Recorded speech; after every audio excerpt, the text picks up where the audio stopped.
गुरु तुम हो ज्ञानी ज्ञान के दाता, मुनि गुरुवर को करके प्रणाम गाऊं मैं, ध्याऊं मैं सुबह शाम। पुलक सागर एक नाम एक नाम।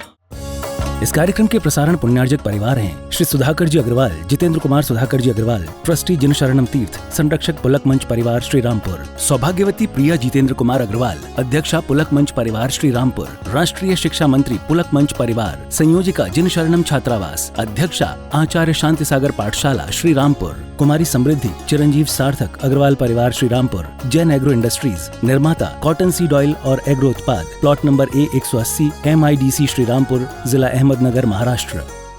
मेरे पाप का नाश हो भगवान और सारी जगत का कल्याण हो, ऐसा ऋषभ देव का चरित्र जनमानस के पटल पर रखिए भगवान। ऐसे नहीं बोलते भगवान की तुम गए और बोल लिए, महाराज के पास गए, महाराज नहीं बोले, तुम गुस्सा हो गए, महाराज तो बात ही नहीं करते, देखते ही नहीं है, आशीर्वाद नहीं देते। बहुत मनुहार करी सैनिक ने कि भगवान नहीं, मेरे कानों में अमृत घोलिए, मुझे ऋषभदेव भगवान का चरित्र बताइए। जैसे ही कहा ऋषभदेव का चरित्र, असंख्यात देवी देवता मुनि गण आरिकाएं, मुख से निकला धन्य राजा सैनिक धन्य, तुम्हारे जैसा श्रोता ही इस तरह के प्रश्न कर सकता है। यो कह सैनिक बैठे चुप हो, यो कह तालियां आनंद के साथ कथा का आनंद लीजिए, बैठे नहीं रहिए, आनंद के साथ। ओ यो कह सैनिक बैठे चुप हो, यो कह सैनिक बैठे चुप हो, मुनि समाज बोला गद गद हो, मुनि समाज बोला गद गद हो, धन्य धन्य सैनिक नर नार, धन्य धन्य सैनिक नर नार, धन्य धन्य सैनिक नर नार, धन्य धन्य सैनिक नर नार। पूछ लिया जो हमने चाहा, पूछ लिया जो हमने चाहा। हे महाराज सैनिक, आप धन्य हैं, आपने हमारे मन की बातों को जान लिया, वो पूछ लिया जो सारी सभा पूछना चाहती है, सुबह से जो इंतजार कर रही है कि हमारे प्रथम तीर्थंकर आदि तीर्थंकर ऋषभदेव के जीवन का वर्णन कीजिए। जानते हो तीर्थंकर कौन होते हैं? जो खुद भी तरते हैं, दूसरों को भी तारा करते हैं। एक बच्चे से पूछो कि राम कथा क्या होती है? आज कौन सा भारत का या पूरे विश्व का आदमी होगा जो राम को नहीं जानता है? जो राम को नहीं मानते वो भी राम को जानते हैं। एक मुसलमान से पूछो कि राम कौन है, तो मुझे लगता है कि उसे रामायण पढ़ने की जरूरत नहीं है, वह राम के जन्म से लेकर के निर्वाण तक की कथा सुना देगा। एक ईसाई से पूछना कि राम कौन है, वो कह देगा दशरथ पुत्र राम हुआ करते हैं। एक बौद्ध से पूछो कि राम कौन है, बता देगा। ये इतने लोग यहां पर बैठे हैं, इन्होंने रामायण नहीं पढ़ी है, लेकिन बिना पढ़े भी राम को जानते हो या नहीं जानते हो? बोलिए कि राम कौन है? कौन है राम? दशरथ पुत्र अयोध्या नरेश श्री रामचंद्र भगवान। कृष्ण को सब जानते, सारी दुनिया जानती है। विदेशी लोग कृष्ण को जानते हैं, जिन्होंने कृष्ण को नहीं पढ़ा वो भी जानते हैं। लेकिन दुर्भाग्य है ये जैन समाज का कि ऋषभदेव को जैन भी नहीं जानते हैं। अच्छी तरह से ध्यान रखना। क्यों जानते हैं लोग राम को? राम में ऐसा क्या, कृष्ण में ऐसा क्या, ऋषभदेव में ऐसा क्या? क्यों सारी दुनिया श्री राम के बारे में जानती है?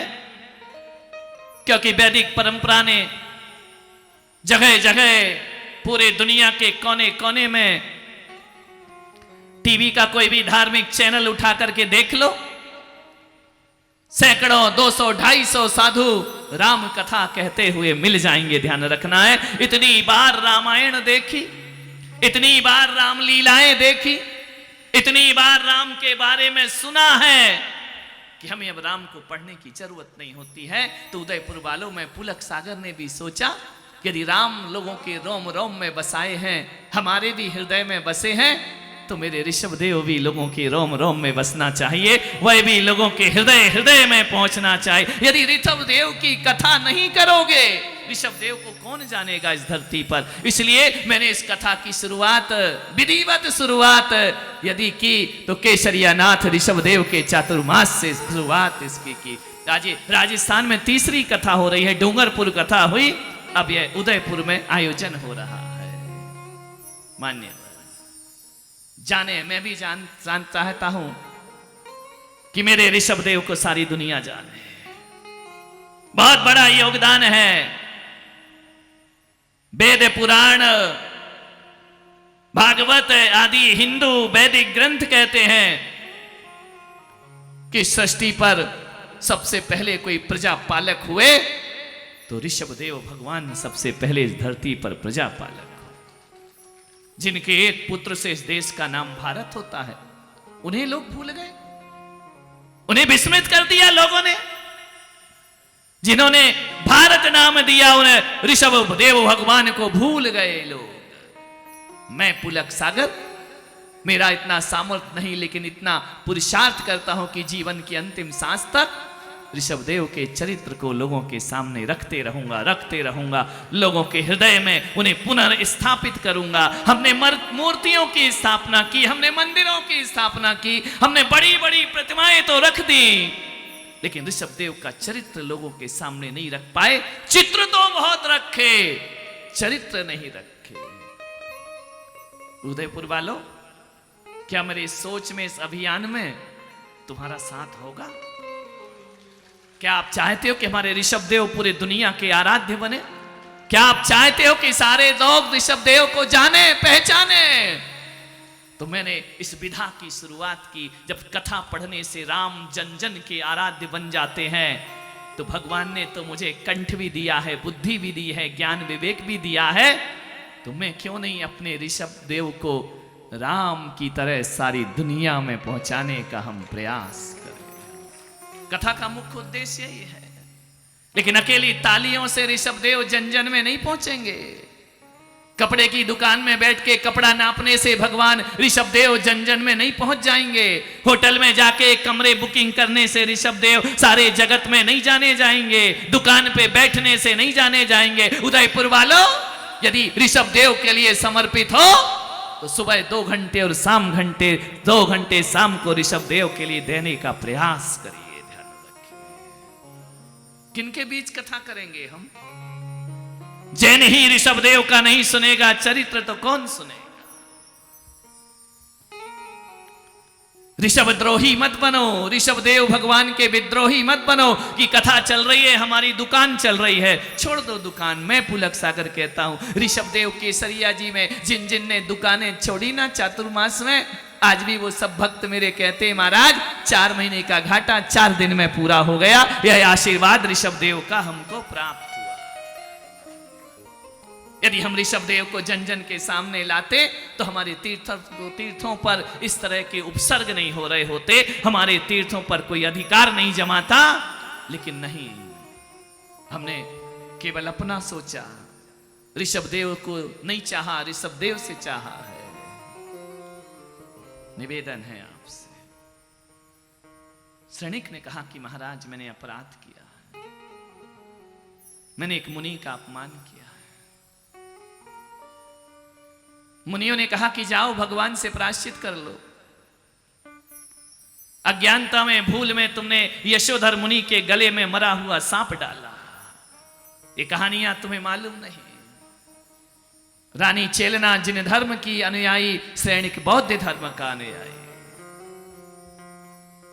जब 2 विजातीय धर्म एक घर में होते हैं तो घर में क्लेश होता है, संक्लेश होता है। इसलिए उदयपुर वालों में आपसे कहता हूं कि जब भी बेटियां लाओ, जब भी बहुआं लाओ, अपनी परंपरा और अपने धर्म की बेटियां लेकर के आना चाहिए। ध्यान रखना है, नहीं तो अंतः कलह छिड़ता है। विवाह घड़ी दो घड़ी का किस्सा है, लेकिन जिंदगी पूरी जीना तबाही होती है। अंतस में द्वंद्व है। चेलना कुछ कहती है, महाराज सैनिक कुछ कहते। चेलना कहती है कि जैन गुरु से बड़ा दुनिया में कोई गुरु नहीं, त्यागी नहीं, तपस्वी नहीं, बीतरागी नहीं। सैनिक कहते सब व्यर्थ है, सब ढोंग है, सब दिखावा है। कैसी कर्मों की विडंबना होती है कि जो सैनिक जिन जैन मुनियों का विरोध करता है, जैन मुनियों का अपमान करता है, जैन मुनियों की परीक्षा लेता है, कैसी कर्म की व्यवस्था है। विचार करिए, जिन जैन मुनियों को मारने के षड्यंत्र रचता है राजा सैनिक, एक दिन वही सैनिक अंतिम तीर्थंकर महावीर बनकर के खड़ा हो जाया करता है। एक दिन वही सैनिक महावीर के समोसरण में पहुंचकर जिस मुनि के प्रति अश्रद्धा थी उसके बारे में पूछता है, और आने वाले भवों में राजा सैनिक प्रथम तीर्थंकर महापद्म बनकर इस धरती पर प्रकट होते हैं। ध्यान रखना, आने वाले भव में पहले तीर्थंकर राजा सैनिक बनेंगे, महापद्म नाम। ये जैनों की कहानियां, जैन शास्त्रों की कहानियां। मैं नारकी हुआ भगवान। मुनियों ने कहा कि भगवान से प्रायश्चित करो राजा सैनिक। ये भगवान वो है जो तुम्हें नरकों से निकाल सकते हैं, ये तुम्हें मुक्ति दे सकते हैं। राजा सैनिक ने कहा कि भगवान, मैं जानता हूं कर्म की व्यवस्था को आपके साथ इतने दिन रहकर मैं समझ गया कि मेरे कर्मों का फल मुझे भोगना ही होगा। मुनियों ने कहा कि महाराज सैनिक, बोलो भगवान से कि हमें नरकों से बाहर निकाल ले। राजा सैनिक ने कहा कि भगवान महावीर, आपका भक्त नरक जाएगा, आपके चरणों में रात दिन दिव्य ध्वनि सुनने वाला वो सैनिक नरक जाएगा। मुझे नहीं तो अपने को देखो भगवान, दुनिया क्या कहेगी कि महावीर का प्रमुख शिष्य नरक गया, 7वें नरक गया। भगवान, मेरा उद्धार कैसे होगा? गौतम ने कहा कि सैनिक, दुनिया के हर पापों को भगवान नष्ट कर सकते हैं, दुनिया के हर अपराध भगवान नष्ट कर सकते हैं। भगवान के दर्शन से जन्म जन्म के पाप नाश हो जाते हैं। तो राजा सैनिक ने कहा, फिर मेरा नाश क्यों नहीं होता है? बोले, इसलिए महाराज सैनिक,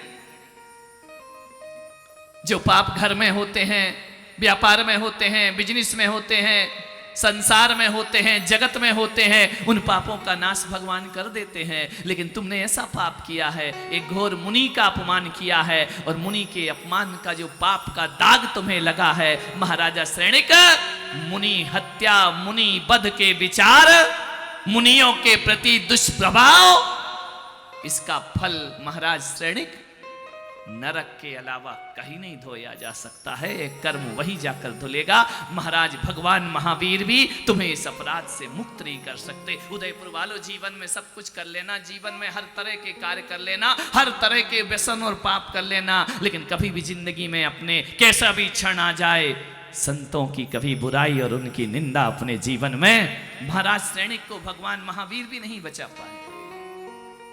लेकिन सैनिक, तुम्हारे इतने भाव हैं, फिर भगवान मेरी श्रद्धा का क्या होगा? मैंने आपका दामन थामा है, इसका क्या होगा? मैं आपकी भक्ति करता हूं, मैंने जिन शासन को स्वीकार कर लिया है, इसका क्या होगा? महाराज सैनिक से कहा भगवान महावीर ने कि सैनिक, जो मुनि का अपमान किया है तो नरक जाना पड़ेगा, लेकिन मेरा दामन पकड़ा है ना, महावीर तीर्थंकर का दामन पकड़ा है, तो जो तीर्थंकर की उंगलियां पकड़ लेता है, आने वाले भव में तीर्थंकर बनकर के पैदा हो जाया करता है। तुम भी तीर्थंकर बनकर के इस जगत में अवतरित हो गए। सैनिक ने कहा, बस भगवान, अब कुछ नहीं, इतना बड़ा वरदान कि मैं आने वाले समय में तीर्थंकर बनूंगा। तीर्थंकर बनने के लिए भगवान एक जन्म तो क्या 1000 जन्म भी नरक जाना पड़े तो राजा श्रेणिक नरक जाने को तैयार। बोलो ऋषभ देव भगवान की। 1000 जन्म भी नरक जाने को तैयार हूं यदि तीर्थंकर बनने का अवसर प्राप्त हो। श्रेणिक को आज हमने समोसरण में पहुंचाया है। 60,000 प्रश्न महाराज श्रेणिक पूछेंगे।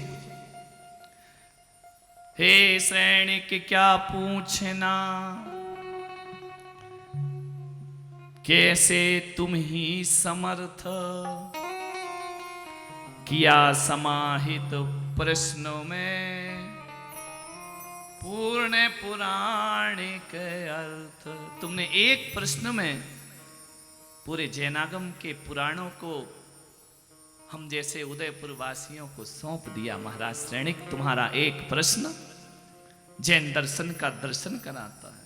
आज प्रस्तावना है, आज केवल प्रश्न खड़े कर दिए महाराज श्रेणिक ने। उस श्रेणिक के एक प्रश्न की वजह से आने वाले 2 अक्टूबर तक हम ऋषभदेव की कथा का श्रवण करेंगे, पान करेंगे। लेकिन बस आपसे गुजारिश यही रहेगी, समय पर उपस्थित हो, कथा का आनंद ले। यह कथा नाट्य रूप में भी होगी, कथा काव्य रूप में भी होगी, कथा व्याख्यान भी बनेगी। और मैं कहता हूं कि यदि आपने आने वाले इन 5-7 दिन की कथा का श्रवण कर लिया, यहां से एक एक बालक, एक एक महिला, एक एक पुरुष यहां से ऐसे नहीं जाएंगे कि हम क्या सुन रहे थे। एक गर्व लेकर जाएंगे कि हमें गर्व है कि हम जिन शासन में पैदा हुए हैं, क्योंकि हमने जैन चरित्र को, जैन कथाओं को समझा नहीं। इस कार्यक्रम के प्रसारण पुण्यार्जक परिवार हैं श्री सुधाकर जी अग्रवाल, जितेंद्र कुमार सुधाकर जी अग्रवाल, ट्रस्टी जिन शरणम तीर्थ, संरक्षक पुलक मंच परिवार श्री रामपुर, सौभाग्यवती प्रिया जितेंद्र कुमार अग्रवाल, अध्यक्षा पुलक मंच परिवार श्री रामपुर, राष्ट्रीय शिक्षा मंत्री पुलक मंच परिवार, संयोजिका जिन शरणम छात्रावास, अध्यक्षा आचार्य शांति सागर पाठशाला श्री रामपुर, कुमारी समृद्धि चिरंजीव सार्थक अग्रवाल परिवार श्री रामपुर, जैन एग्रो इंडस्ट्रीज, निर्माता कॉटन सीड ऑयल और एग्रो उत्पाद, plot number A180 MIDC Shri Rampur, जिला अहमदनगर, महाराष्ट्र। गुरु तुम हो ज्ञानी, ज्ञान के दाता, मुनि गुरु